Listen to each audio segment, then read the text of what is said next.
السلام عليكم ورحمة الله وبركاته. ألقيها عليكم وأنا أنوي أن تعيشوا وتتنعموا بمفرداتها: السلام والرحمة والبركة. يا أهلا وسهلا ومرحبا، ويا مساء الخير عليكم جميعا يا رب. تيدكس عكاظ لهذا العام يتحدث عن فكرة تستحق الانتشار، ألا وهي آنية الإلهام. لذلك أود أن أبدأ حديثي بقصتي الشخصية أو بقصة شخصية أسأل الله أن تكون ملهمة وفيها الفائدة. طيب، قبل 10 سنوات تقريبا وربما أكثر كنت أمر بفترة أقدر أقول عنها فوضى في العلاقات الاجتماعية، ودروسي المؤلمة كلها كانت في هذا الجانب. فكنت الموضوع أثار استغرابي واستوقفني، وكنت مستغربة وتساءل ليش قاعد يصير معايا كذا؟ إيش لازم أفهم؟ إيش لازم أتعلم؟ إيش لازم أطور؟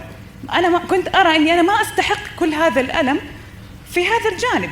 وطبعا زي كثير من الناس كنت أعتقد أنه السبب طيبة الزايدة، والطيبة الزايدة مظلومة. تعرفوا طبيعة البشر صعب عليهم يعترفوا أو يواجهوا أنفسهم ويعترفوا بحقيقة نقاط ضعفهم الحقيقية. فمعظم البشر دائما إحنا عندنا شماعات نعلق عليها إخفاقاتنا.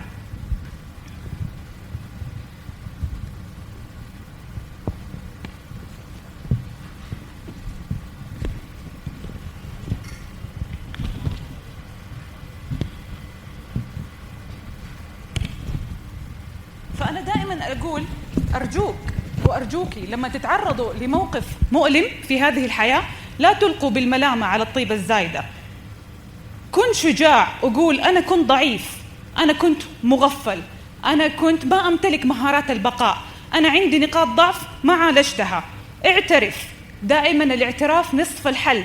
وعلى فكرة ما حد يعترف بنقاط ضعفه إلا شخص شجاع عنده نية للتطور وعنده نية لرفع جودة حياته. ودائما أقول هناك فرق بين اللطف والضعف، هناك فرق بين السذاجة والطيبة الزايدة.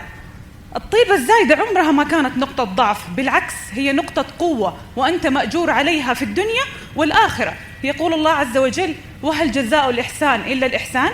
دائما ما ترسله يعود إليك، والجزاء دائما من جنس العمل، إن خيرا فخير وإن شرا فشر. الطيبة الزايدة مظلومة ولا لا يا جماعة؟ مظلومة. شكرا. خذوها قاعدة في هذه الحياة تعلمتها: ما في درس مؤلم يجيك إلا لسبب. أنا دائما أقول الدروس المؤلمة والمواقف الصعبة رسل تحمل لك رسالة، عليك أن تفهم هذه الرسالة حتى تتطور، ترتقي، ويرتفع جودة حياتك. طيب، لو تجاهلت الرسائل اللي تجيني، الرسائل المؤلمة، إيش النتيجة؟ النتيجة بكل اختصار هي تكرر نمط المشكلة بشكل أكثر ألماً. والنتيجة لو فهمت رسائل المواقف المؤلمة راحة نفسية وعيشة طيبة هنية.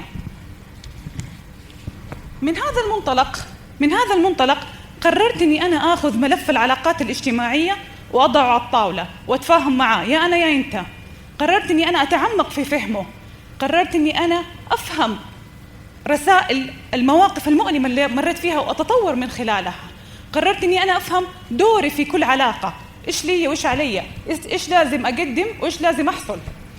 قررت أرتب علاقاتي وأصنفها. قررت أفهم رسائل ظهور الأشخاص في حياتي. كل شخص يظهر في حياتك جاي يعلمك شيء، لازم تعرف هو إيش جاي يعلمك. في ناس تعلم بحب، في ناس تعلم بألم. فكيف أتعامل مع الناس اللي تعلمني بحب، وكيف أتعامل مع الناس اللي تعلمني بألم؟ لذلك بدأت رحلة البحث الطويلة في هذا المجال وفي هذا الجانب اللي هي جانب العلاقات. قرأت عشرات الكتب، حضرت الكثير من الدورات، بحثت، عملت بحوث شخصية، وأنشأت مكتب سميته مكتب جودة الحياة للدراسات والبحوث في مجال العلوم الإنسانية. والنتيجة إيش كانت؟ إني أنا الآن أقف أمامكم وأقول لكم من فضل الله عز وجل إنه ملف العلاقات الاجتماعية عندي أصبح مرتب ومنظم وجميل. معظم علاقاتي الاجتماعية يغلب عليها الراحة، شعور الراحة والأنس والتقدير المتبادل والعطاء. طبعا ما زالت دروسي مستمرة في العلاقات، لأنه إذا توقفت الدروس توقف التطور. لكن إيش اللي اختلف معايا؟ اللي اختلف معايا الألم. زمان كنت أتألم نقول مثلا 90% أو 99%، الآن نسبة الألم في دروسي في العلاقات الاجتماعية أقدر أقول 10%. تطور ولا مو تطور؟ تطور، ما في شيء صعب. ومن هنا بدأت أشعر أنه تقع على عاتقي مسؤولية اجتماعية ورسالة مهمة لازم أوصلها وأنشرها للناس. أنشر كل ما توصلت إليه من العلم والمعرفة في هذا الجانب للمجتمع. وبدأت من خلال وسائل التواصل أني أنا أبدأ في نشر مفهوم الوعي في العلاقات، لأن من واقع الاستشارات اللي قدمتها أقدر أقول إن 90% من آلام البشر ودروسهم المؤلمة هو في جانب العلاقات. طبعا كل واحد وعلى حسب، في ناس في جانب العمل، في ناس في جانب العاطفة، في ناس في جانب الصداقة. طيب خليني أعطيكم أحد الحلول اللي فكرت فيها أثناء مروري بهذه الفترة اللي هي فترة الفوضى في العلاقات الاجتماعية. فكرت أني أنا أعتزل الناس وأعتزل المجتمع كوسيلة أني أنا أحمي نفسي. كنت أعتقد أنه بهذه الطريقة أنا قاعدة أحمي نفسي من الدروس المؤلمة. وفي لحظة إدراك اكتشفت أنه هذا الحل نوع من الهروب، وهذا السلوك اللي هو اعتزال الناس يخالف طبيعة الإنسان، لأن الإنسان كائن اجتماعي بطبعه كما يقول ابن خلدون. إيش يقول ابن خلدون؟ يقول الإنسان كائن اجتماعي بطبعه، يؤثر ويتأثر، يألف ويؤلف، يحب الاجتماع والاختلاط والأنس، ويكره العزلة والانفراد والوحشة. وهو صادق، يعني ما تقدر تعيش، ولا أحد فينا ما يقدر يعيش بمعزل عن البشر. التعامل مع الناس ومخالطتهم هو جزء من حياتنا اليومية. فالحل مو إنك تعتزل الناس، ولا أن تتخلى وتغادر، ولا تعطي بلوك، لأن للأسف مؤخراً بدأنا نرى سهولة التخلي عند الناس، صح ولا لا؟ وسرعة قطع العلاقات لأتفه الأسباب. يعني في ناس تستحق بلوك صراحة، بس اللي قاعدين يشوفوا بلوك يفكوا البلوك، يرجعوا البلوك. فهذه تمثل فوضى في العلاقات، يعني وياخذوها مصدر للتفاخر. هذه تفتخر وتقول صكيتها بلوك وهي تكتب، والثاني يقول صكيت بلوك كبر جبهته. يا جماعة ما هكذا تدار العلاقات، وكأنها دلالة على القوة. وأنا أقول هذه دلالات على الضعف والهشاشة النفسية. الشخص اللي يعطي بلوك سريع هذا ضعيف وهش نفسيا. طيب والآن إيش هو الحل الأمثل من وجهة نظرك يا بدور؟ الحل الأمثل الله يسلمكم هو أن تتعلم كيف تبقى، وهذه يندرج تحتها كثير من مهارات البقاء ومتطلبات البقاء. طيب في كل علاقاتك في هذه الحياة تعلم كيف تبقى، تعلم كيف يكون لوجودك أثر وقيمة، وكيف يكون حضورك مريحا. لا يكون وجودك وعدمه واحد في أي علاقة في حياتك، كن ذا أثر. تعلم ما هو دورك في كل علاقة، ما هي حقوقك وكيف تحصل عليها، ما هي واجباتك وكيف تقدمها.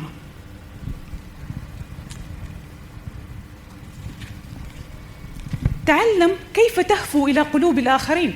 هذا فن يا جماعة لازم كل واحد فينا يتقنه. تعلم كيف تدخل السرور على من حولك بطريقة تناسبك ويحبوها. تعلم كيف تهتم بجودة الوقت الذي تقدمه، فالجودة أهم من المدة، خصوصا في هذا الزمن المليء بالأشغال والمشتتات. تعلم متى تقول نعم بحب، ومتى تقول لا بلطف وبحزم إذا تطلب الأمر ذلك. تعلم كيف تكون محسنا في علاقاتك، وكيف تتحلى بفضائل الأخلاق في التعامل مع الآخرين. تعلم كيف تحافظ على مسافة آمنة بينك وبين الجميع، لا قرب زائد ولا بعد زائد، توازن. تعلم كيف تحافظ على كيانك ومساحتك الشخصية في كل علاقة. يقال خالط لكن لا تذوب، يعني حافظ على هويتك، هذه من أهم متطلبات البقاء. تعلم كيف ترسم حدودك وخطوطك الحمراء مع الجميع. كل علاقة في حياتك لازم تعرف إيش حدودها وإيش الخطوط الحمراء، وكيف تتعامل. لازم تتعلم كيف تتعامل مع كل من يحاول كسر هذه الحدود والتعدي على الخطوط. في علاقاتنا لازم نتعلم مهارة مهمة، تعلم كيف تتغافل، فكما يقال في التغافل نصف العافية لك وللآخرين. تعلم كيف تمحو الزلة لأجل بقاء الود وليس العكس. تعلم كيف تحاول إصلاح العلاقات أولاً بدلاً من الإسراع إلى قطعها. تعلم كيف تفهم رسائل المواقف وكيف تتطور من خلالها. حتى الزعل، يعني الزعل أمر وارد في كل العلاقات، ومن متطلبات البقاء في أي علاقة هو أن تتعلم كيف تزعل، من مين أزعل، ولماذا أزعل، وكيف أزعل، وكيف أعبر عن زعلي.